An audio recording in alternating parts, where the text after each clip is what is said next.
आजकल जमाना है स्पेशलाइज्ड रेस्टोरेंट्स और क्लाउड किचन्स का। बर्गर वाला अलग, मोमोज वाला अलग, हॉट पिज्जा वाली चेन्स अलग, और ऐसे हो जाती है किचन्स की अनप्रोडक्टिविटी। और हमारे क्रेविंग्स का तो पूछो ही मत, वो तो हर घंटे बदलती रहती है।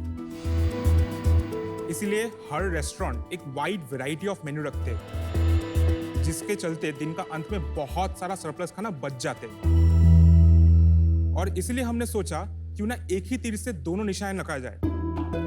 इसके साथ जन्म हुआ एक ऐसा क्लाउड किचन ब्रांड का जो फूड वेस्ट होने से भी बचाए और आपका मील वाइज क्रेविंग्स भी मिटाए। नमस्कार शार्क्स, मैं हूँ शुभब्रतो गांगुली। नमस्कार शार्क्स, मैं हूँ शिवपाल दे और हम हैं क्रेव राजा फूड्स। क्रेविंग्स के किंग्स। क्रेव राजा फूड्स एक Kolkata based cloud kitchen chain है जो कस्टमर्स को 4 डिफरेंट ब्रांड्स प्रोवाइड करता है।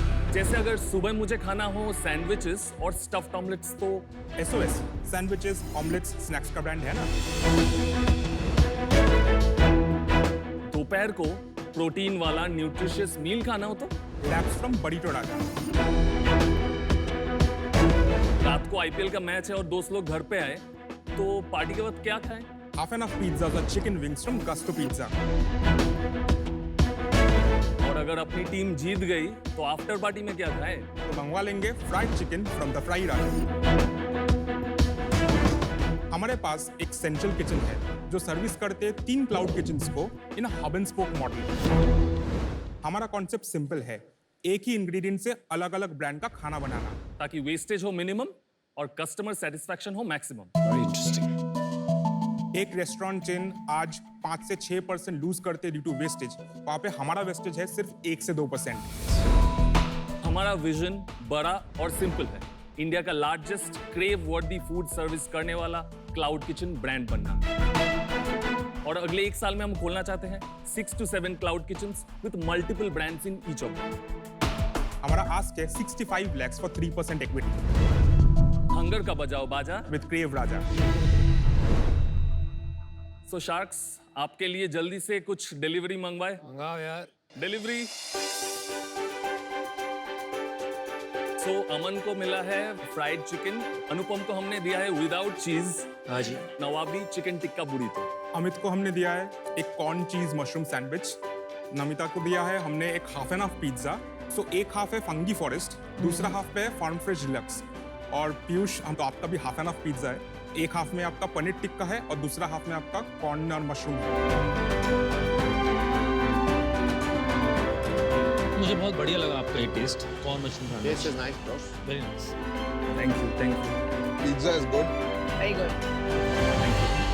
आप ये बताइए, कलकत्ता तो बहुत दिलचस्प शहर है, आप लोग वहाँ ही पे पले बड़े और वहीं के हो कि थोड़ी? मैं एक छोटे से शहर बर्धमान से हूँ, अच्छा अच्छा। which is 120 kilometers from Kolkata.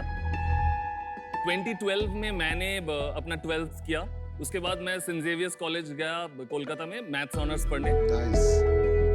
पर हुआ नहीं मुझसे अच्छे से। तो मैंने एग्जाम दिया प्रेसिडेंसी यूनिवर्सिटी में इकोनॉमिक्स का। आई गॉट थ्रू और ही ऑल्सो गॉट थ्रू। हम दोनों कॉलेज में घुसे। वो 3 साल में शायद 3 बार बात किया था मुझसे, क्योंकि वो टॉपर काइंड था। Proper kind. हाँ, फिर मास्टर्स में वी स्टार्टेड बॉन्डिंग। तो हम लोग का सेम कंपनी में प्लेसमेंट लग गया था, ठीक है, पास कर गए बैंगलोर में। That is where we first saw कि एक स्टार्टअप फाउंडर कैसा बिहेव करता है, मतलब उनका इंटरेक्शन एंड एवरीथिंग बहुत क्लोज निट एक फैमिली जैसा था। आप उनसे इंस्पायर हुए जो आपके फाउंडर थे? क्योंकि हमको लगता था कि जिस भी ऑफिस में शायद काम करने जाएंगे वो हायरार्की बहुत स्ट्रिक्ट होगा, ठीक है, पर वो सिस्टम में पता चला कि फाउंडर्स भी जो है बहुत चिल हो सकता है, ठीक है। उसके बाद मैंने उसको बोला कि कुछ करते हैं, ऐसे बेंगलोर में आए, कुछ लेके जाते हैं। सो हम लोग सेक्टर्स ढूंढने लगे। We used to order from a place called box 8। हाँ जी, या बॉक्स है। ऑफिस के बीच में ही मैं अलग टैब में सर्च करने लगा कि बॉक्स 8 का फाउंडर कौन है, कितने ऑर्डर्स वो करते हैं। तो मैं तो मतलब 1 मिलियन ऑर्डर्स अभी तक किए हैं, ये सब देख के मैं तो चौंक गया। मतलब इसका मार्केट इतना बड़ा है। हाँ जी। पर इसका मार्केट कोलकाता में अभी तक वो एक्सप्लोर नहीं था उतना। Interesting. Host kitchen, cloud kitchen जो भी हम कहें, वो उतना रेलेवेंट नहीं था। फिर हमने कहा ये करते हैं। मैं कोलकाता जाता हूँ, तू कुछ देर बाद आ, तू वहाँ जाके एक छोटा सा रेंट लेके मैं कोलकाता में जॉब लेके I went there and we started off with 4 staffs and एक किचन हमने स्टार्ट कर दिया। आप लोगों ने जॉब कब छोड़ा? मैंने लास्ट मंथ पेपर डाले आपने अभी पेपर डाले? क्योंकि ये पूरा कंपनी बूटस्ट्रैप्ड है टिल डेट। जो जॉब करके भी मिलता है वो लगा देते हैं पूरा बिजनेस में। आप तो कोलकाता कंपनी में जॉब करते हैं। हम दोनों कोलकाता में भी सेम कंपनी में जॉब करते हैं। आपने जॉब छोड़ दी है या नहीं छोड़ी है अभी? मैंने अभी तक नहीं छोड़ी क्योंकि आई हैव लॉट ऑफ अभी भी क्राउड फंडिंग मुझे अभी मिटाना है। ऑफिस जाते हो या घर से ही काम करते हो? पूरा वर्क फ्रॉम होम। मतलब आप वर्क फॉर क्रेव राजा करते हो, सैलरी उस कंपनी से लेते हो? एग्जैक्टली। मैं कल से अपनी कंपनी में वर्क फ्रॉम ऑफिस करने वाला हूँ, यही हो रहा है। There you go, मैं पहले से बोल रही हूँ। एक सेकंड, आप यहाँ खड़े हो, ये सब बातें कह रहे हो नेशनल टीवी पे, हाँ। तो क्या वो तो फायर कर देंगे आपको? नहीं, हमने जब शुरू किया था पूरा कंप्लायंट होके हमने किया था। आपको टाइम मिलता है दोनों करने का? For the last 2 years, we have worked for 16-17 hours a day. As of now अब आपका क्या बिजनेस है, क्या सेल हो रही है? So since September 2020 inception से yesterday तक we have clocked 4.1 crores of revenue. Oh, well done. Very nice. Last month कितनी सेल हुई? Last month we clocked 19.5 lakhs. इस साल कितना करेंगे आप? इस साल our projected is 3.25 crores. और पिछले साल पूरा कितना किया आपने? 2.56 crores. आपकी जो प्रॉफिट है वो कितना है इस 20 लाख के अंदर? Net profit is 3.5%. आउच, बहुत छोटा प्रॉफिट है, क्या रीजन है? हम इनिशियली अग्रेसिवली सेल्स को पुश करने के लिए प्राइसेस बहुत कम रखे थे। दूसरा चीज, स्विगी जोमेटो इतना कॉम्पिटिटिव मार्केट प्लेस है कि नया मार्केट प्लेस को थोड़ा बहुत ज्यादा डिस्काउंट्स देने पड़ते हैं। 20 लाख का आपका रेवेन्यू था लास्ट मंथ, और इसके खर्चे क्या होते हैं एक बार वो भी लिखवा दीजिए। बेसिकली ये जो 20 लाख का रेवेन्यू, 19.5 लाख का रेवेन्यू है, ये पोस्ट डिस्काउंटेड है। हमारा जो ग्रॉस मार्जिन है दैट इज 70%। तो 14 लाख रुपए आपका हो गया करेक्ट। यहाँ तक। आगे बढ़ते उसके हैं। बाद 33% रफली जाते हैं हमारे commissions to our Swiggy Zomato players. 6.6 lakh यहाँ निकल गया Yes, आपका। 27% is roughly fixed cost, salaries, rent, electricity, नहीं, miscellaneous. भाई Yeah. भाई ये तो फिक्स कॉस्ट है ना, वो उतना स्केल थोड़ी करेगा, वो तो जब बिजनेस Exactly, बढ़ेगा हाँ, Exactly. वो घटता Exactly. रहेगा। घटता रहेगा। You know, आपके पर्सपेक्टिव से एक ही इंग्रेडिएंट जब आप यूज करते हैं तो of course there is benefits, but from a customer perspective अलग क्या है आपके प्रोडक्ट्स? ओके, हम लोग मेन्यू चेंज करते हैं। एक पिज्जा था हमारा हरियाली टिक्का पिज्जा, वो चला, उसके बाद धीमे हो गया, हमने हटा दिया, हमने मलाई टिक्का लाया, मलाई टिक्का चलने लगा। सो हम टेस्टिंग रेगुलर करते थे। जो सबसे बड़ा प्लेयर है डोमिनोज, एक प्रॉब्लम फेस करते जो हमको कॉल में आया था, कस्टमर ने बोला था कि हमें एक लार्ज पिज्जा चाहिए, हमको कहीं पे भी चीज बर्स्ट नहीं मिल रहा है। अगर आप डोमिनोज खोलेंगे आपको लार्ज में चीज बर्स्ट वर्जन मीडियम में करेक्ट, इट्स मीडियम। एग्जैक्टली। हमारा लार्ज में cheese burst was our point. Cheese burst is very popular. इसमें क्या हुआ, टिकट वैल्यू बढ़ गया हमारा। एक प्राइसिंग बताइए इन चारों का। एवरेज पिज्जा का प्राइस है 299। क्या साइज पिज्जा?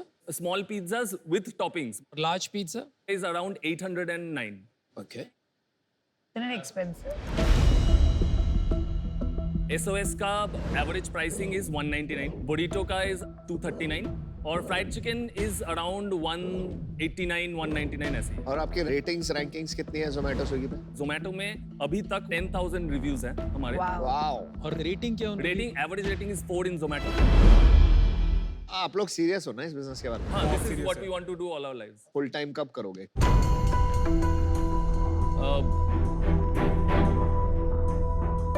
इसीलिए तो आए हैं यहाँ पर पैसे लेने और फंडिंग रेज Yes. करने, ताकि ये काम कर सके, है ना? Exactly. आप अगर ये फंडिंग मिलता है आज आप नौकरी छोड़ देंगे ना? एकदम।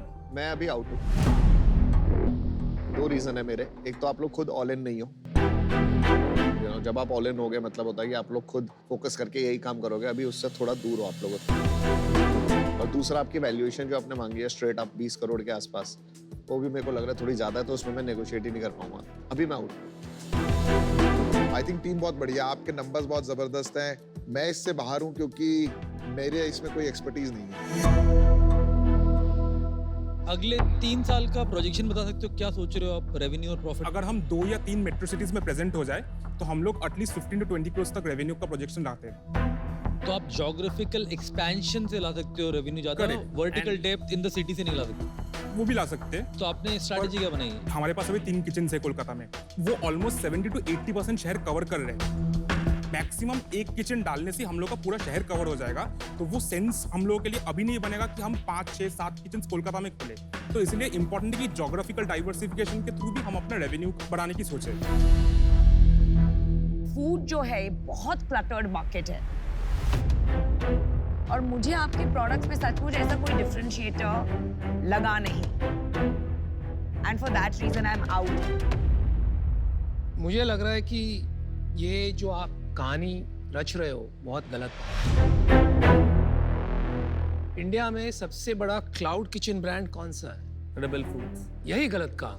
Domino's is the largest cloud kitchen brand in India, और आप जानते हो पैसे बर्न नहीं करता है। वो कितने पैसे कमाता है आपको आइडिया है? आपको पता ही नहीं कितने पैसे कमाता है। आप इस धंधे में घुस गए, जो शेयर है इस धंधे का उसी को नहीं समझ पाया। उसकी सेल है ओवर 2,500 करोड़, 700,000 करोड़ के आसपास उसका प्रॉफिट है। बाकी सब प्लेयर्स कर रहे हैं लॉस, वो इसलिए कर रहे हैं क्योंकि उनके पास मार्केट पुल है ही नहीं। डोमिनोज को नाम से बिकता है because of the power of the brand. तो आप वही चक्कर में फंस रहे हो जो ये सब ऑलरेडी फंस चुके हैं। फर्क इतना है कि आपके पास पैसे नहीं, तो आपकी तो हालत और खराब हो। अगर सच में ये काम करना है, 1-2 ब्रांड खड़ा कीजिए जिसमें स्ट्रॉन्ग कस्टमर पुल। तब तक के लिए this is not a business. इस वजह से मैं आउट हूं। All the best. अब मैं ही बचाऊं केवल। क्लाउड किचन बिजनेस होता है और ग्लोबली प्रूवन है। मेरा उस पे अनुभव से असहमत है। डोमिनोज वाला बिजनेस थोड़ा रिटेल साइड का बिजनेस जाता है, ये बहुत डिफरेंट बिजनेस है, तो दोनों को कंपेयर करना मेरे व्यू में ठीक नहीं है। जहाँ मैं अटका हूँ आके कि आपके प्रोजेक्शन पूछे मैंने आपसे तो काफी डोल मोल आंसर मिला, कोई ऑब्जेक्टिविटी नहीं है। मेरा व्यू ये है कि आप लोग इसमें फुल टाइम लगो, जॉब की चिंता मत करो, फंडिंग हो रही है नहीं हो रही, अपने आप पानी में कूदोगे तैरना आ जाएगा। अभी वो डेप्थ इसलिए मिसिंग लग रही है मेरे को। आज मैं इस रीजन से आउट होना चाहूंगा, पर मेरे ओवरऑल पिच में बहुत मजा आ रहा था।